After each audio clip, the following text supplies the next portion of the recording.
We are live now, so here we go. Coming to you live is the AutoHub show, changing automotive one show at a time with Ian and Jeff. And here we go.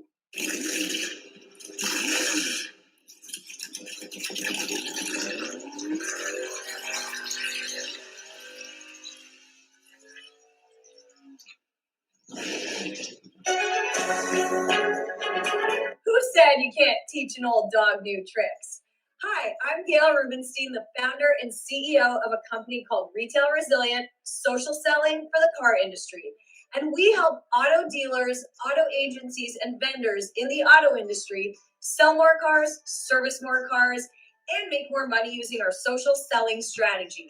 That includes TikTok, Instagram, Facebook, LinkedIn, and anything else you can think of. So if you're looking to invest thousands and make millions, we're definitely the social selling company for you. Like I said, who said you can't teach an old dog new tricks? If you run a service drive, you know these days first impressions matter. But when your advisors are tied up with inbound phone calls, they tend to neglect their other, more important duties.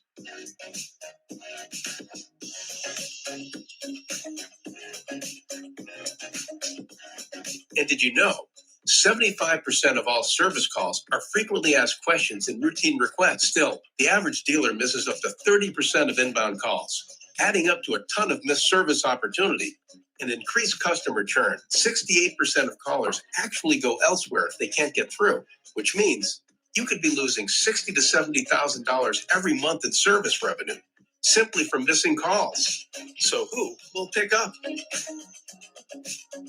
Introducing Brooke. Hi there. Your best service scheduling assistant. Brooke is the first intelligent digital voice assistant to answer, handle, and appoint all of your inbound service calls. And talking to Brooke is like talking to a friend with human-level understanding and a friendly conversational voice.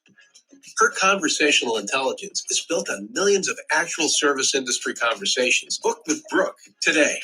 Visit Brooke.ai or call 866-942-1236. Finally, the perfect match. Our goals are always to improve. Every month we want to improve better on what we did the month before, maybe the year before. It's about how fast we can get the cars done with quality work to get it to the front line, because that's where we make our money. And the bottom line is the longer it takes, the more money you spend. We want to get it down as low as possible. Right now, like I said, we're in a great stage. We're at 4.5 days.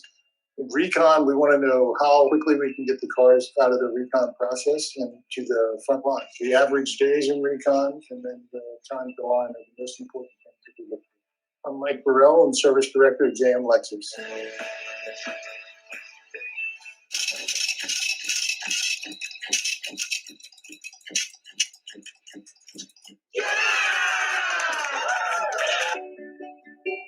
Larry Feldman is probably the most amazing trainer that I've ever experienced in this business. I've been in the car business now for 35 years, and I've seen quite a few trainers. A lot of them are pretty good. I mean, really, I get something out of all of them that I've seen, really. But Larry is in another class. I really mean that. His training is literally riveting. A little while back, I sat in on his first training that I ever sat in on. It was for new hires. I still remember. I'll never forget it.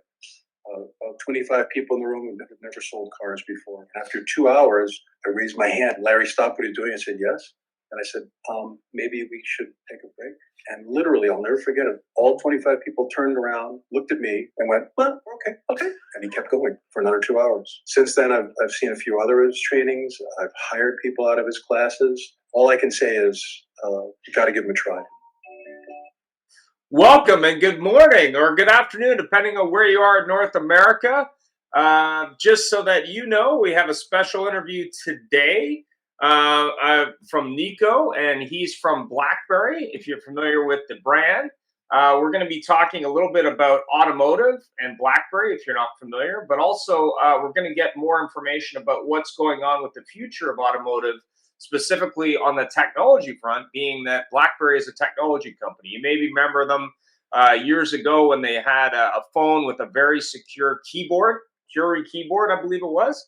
But Nico, maybe you can tell me a little bit more about what you do at Blackberry and where Blackberry is in automotive these days. Excellent. Thank you. I'm excited to be on the show. and looking forward to speaking with you about cars, technology, and everything in between. So my name is Nico Hammond. I'm the Vice President of Business Development of Blackberry, specifically working in our IoT Automotive division. So I have a true passion for cars. I'm a classic car lover and also interested in next generation technology in automotive. I spend most of my days working with automakers on the future of automotive design, as well as exciting technology pilots with automakers and automotive suppliers. I'm also responsible for our strategic automotive partnership with Amazon Web Services, and we're co-developing a product called Blackberry Ivy, which is an intelligent vehicle data platform that we announced in 2022. I also live in Calgary, Alberta, for those Canadian viewers, and a member of the Wild Rose Rod and Custom Club. I have a 1964 Oldsmobile Cutlass and a 1998 Jeep Cherokee, so I love the classics but the new tech. Fantastic. So obviously there's a lot of focus on screens today. As I look at the cars that come out, whether it be from new entrants into the industry or older entrants into the industry or established car makers or luxury car makers or performance cars, even the old Porsche products I've noticed are doing decks that look like the old decks but have new tech in them. I actually looked at a Grand Wagoneer yesterday. I was in a Chrysler Dodge Jeep store that a buddy of mine owns, and they have this Grand Wagoneer, believe it or not, costs about $120,000, and it's got nothing but screens. But that's true whether you're looking at a Volvo product, whether you're looking at a Mercedes-Benz, whether you're looking at Lucid, whether you're looking at Honda, whether it's Toyota, whether it's Lamborghini. I mean, there's obviously a lot of screens going on, and I know there was lots of talk about how these little things were distracting. But also there's an interaction with the screens. I did a demo of the Lucid Air, and it was interesting how these screens can be configured, but more importantly, how you could change the configuration based on who is in the car. So obviously there's a lot of interest from car makers. I know BMW got a lot of heat recently for saying, well, we can sell you a monthly recurring revenue model for heated seats, for example, as a feature. But obviously, all the car makers are looking for ways as they transition to electric to increase revenue, but also to figure out ways to sell things in cars to customers, being that, you know, the younger generation is used to doing that pretty much everywhere, whether it be Netflix or YouTube or TikTok or whatever. But what's your thought on the future of screens, but more importantly, working with the OEM and also, customers? What do you think? Where do you think that experience in car is going to go as we move towards self-driving? Even though I hear Elon he's redefining that statement supposedly this week. What do you think? Yeah, you do see it a lot in the new models, and I have the pleasure to see and work with a lot of them too. So, from my work with automakers, we definitely see that there's a big, trend for the in-cabin experience, right? So not only the driver, but the other passengers in the vehicle, and protecting that experience and offering new things to, more than just the driver in the car. So that's where you'll see a lot of screens. I have seen some really interesting technology where, if a driver is looking, you can't see what's on the passenger side screen to protect those type of things.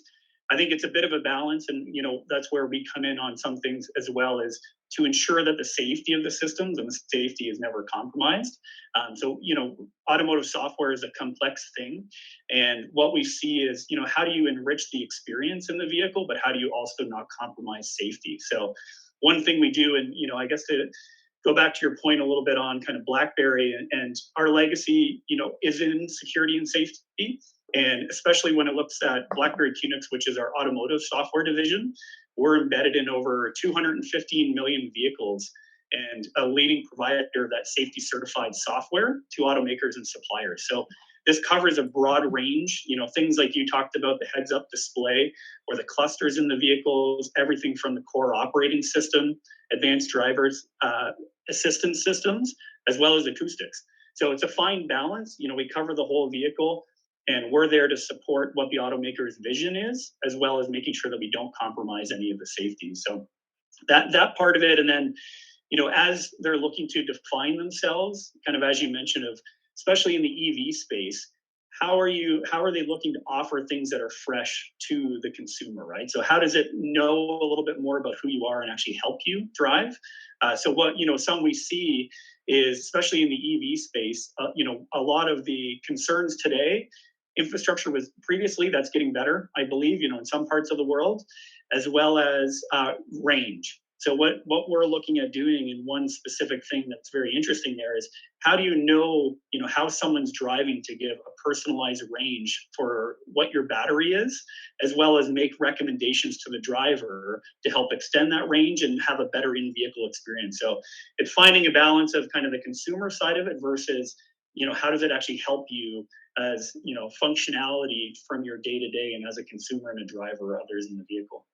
Understand. So obviously, there's a lot going on in vehicles today. I mean, I had the opportunity to drive a new Genesis SUV. I think it was the GV70, and I have to say I was a little bit overwhelmed with just the amount of technology that really made it difficult to drive the vehicle. And actually, a buddy of mine just bought an M5 X5. I'm not that familiar with BMW, but again, there was just a lot going on when it came to parking sensors, when it came to displays in the car, when it came to interaction with the driver. So how do you define that sort of fine line between useful and customer experience and then drivability without distraction, as we look at, I don't know, 20 or 30 inch screens where the whole gauge cluster is basically a screen? Like, what do you think there? Again, it's a balance, and it's very, automotive software is very complex. There's, within current modern vehicles, there's up to 100 million lines of code running over 100 ECUs and a growing number of those sensors, as you mentioned. So automakers are looking to kind of consolidate that and reduce the number of systems to kind of hone in on that experience and make it a little bit of a smoother experience for customers. The other piece of it is, how do you decouple some of that to bring a bit more of that cloud-like agility into the vehicle while ensuring that safety is there? That's a common theme we're hearing, especially as they're working on the next software-defined vehicles. And exactly what we're looking to help solve for with Blackberry Ivy is really the goal around how do you help them with development tools, as well as how do you harness that vehicle data and present it to applications or recommendations to a driver. So essentially, it's what Blackberry Ivy does is we securely abstract some of that sensor or data information, and it processes in the vehicle and would share data insights to provide a new experience to a driver. And what we do there is we actually provide a recommendation or to take for the driver to take action, not actually command or control the vehicle in any way. So to give you an example of that, as I mentioned, it may know that you're driving the vehicle, and based on your driving style, if you're aggressive or economical, it would make a recommendation to you that's a personalized range of your battery. So it would know specific to you and your driving style and potentially recommend to you, a speed or a velocity recommendation to improve your battery range. So it's finding the balance and working with automakers on those things that would actually help, right, get utility and kind of longevity out of the battery in your day-to-day versus some that are more kind of consumer and app focused. Where we work with Blackberry Ivy specifically is around how do we harness and get value and show those type of things that an automaker can put a service around and offer it to an end consumer in the vehicle. So when I'm looking at that from a point of view international, I mean, obviously China is 30% of the automotive market, but even in North America and Europe, you have multiple language ability and automakers are global. Are you seeing anything from a point of view of interaction with, say, phones, to pick something, where the automotive manufacturer maybe uses Blackberry Ivy for their main operating system for the car, but they're also having to integrate, say, Android Auto or Apple CarPlay, and they also have to worry about maybe in market where they have something like GM OnStar or Volvo solution, or potentially they're dealing with consumers with different language needs. How does that all gauge? But more importantly, security obviously being a moniker of BlackBerry, does that have any impact on security, and who gets the data? Yeah, for sure. So a lot of great questions. One specifically, so Blackberry Ivy is middleware in the vehicle. So it's predominantly in the vehicle, but it can be controlled and configured from the cloud. So we sit on top of an operating system, QNX operating system, as I mentioned. And what that does is allow us to access that data securely, or those signals securely in the vehicle, and apply machine learning or advanced algorithm, kind of updatable code in the vehicle.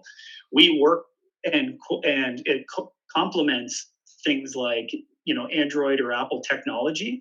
And what we do is provide those specific insights for the automaker to take them and build them into that application, be it in the head unit, a mobile application. So that's their responsibility, and they take on that of what the experience and what their brand experience is for the customer. We help enable a lot of that foundational kind of architecture, that intelligence on the edge, be it, with QNX from an operating system and Blackberry Ivy as the middleware.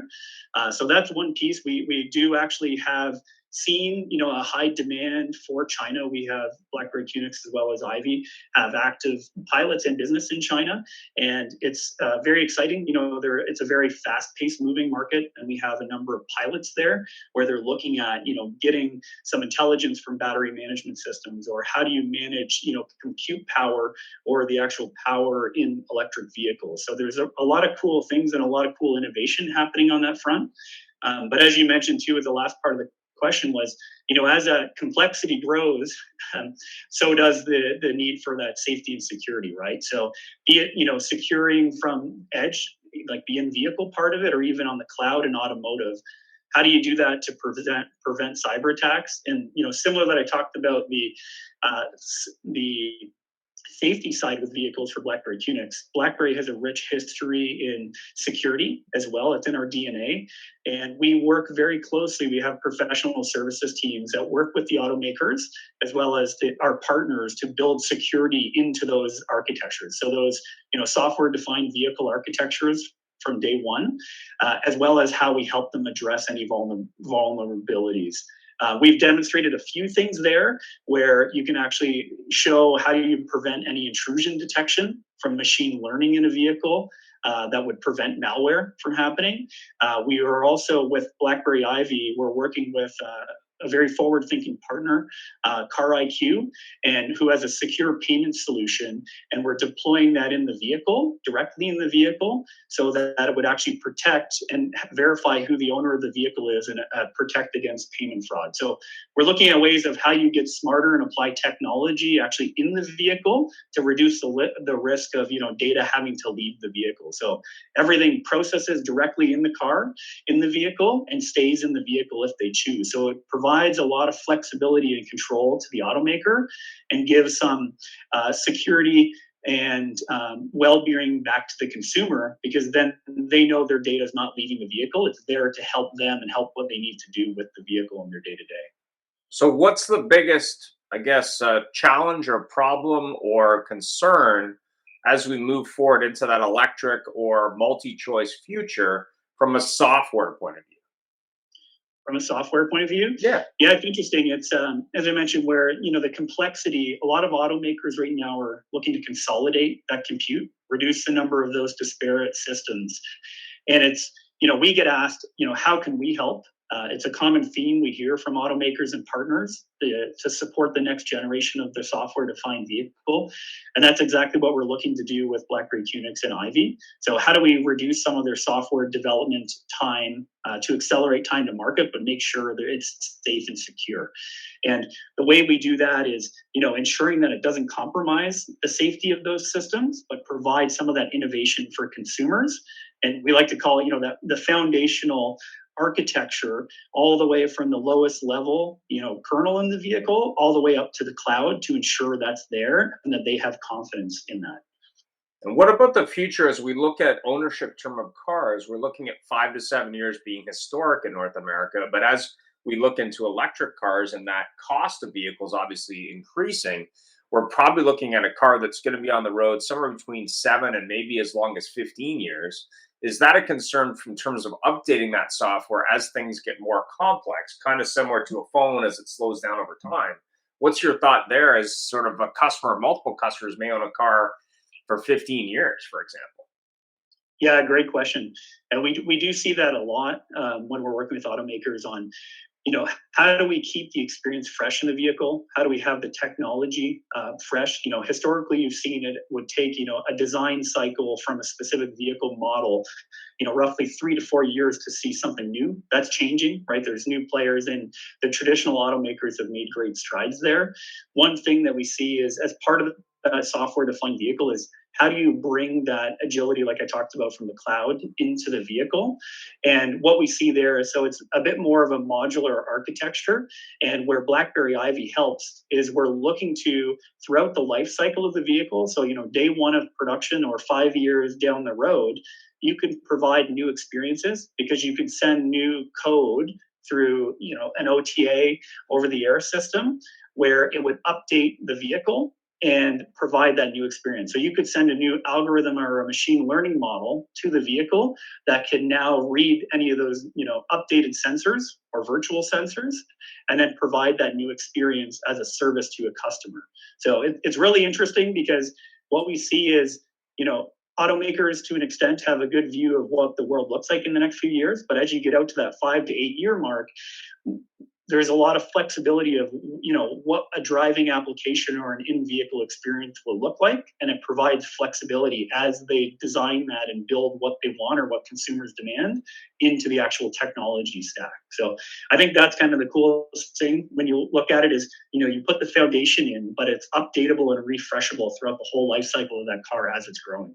And what about security from a point of view of that vehicle being turned in? And I'm going back to when I sold cars, when you had new systems at the time like navigation, where essentially, and actually even the last car I owned, or 2 cars ago, all the information from that previous consumer was still in the car. So including her home address, for example.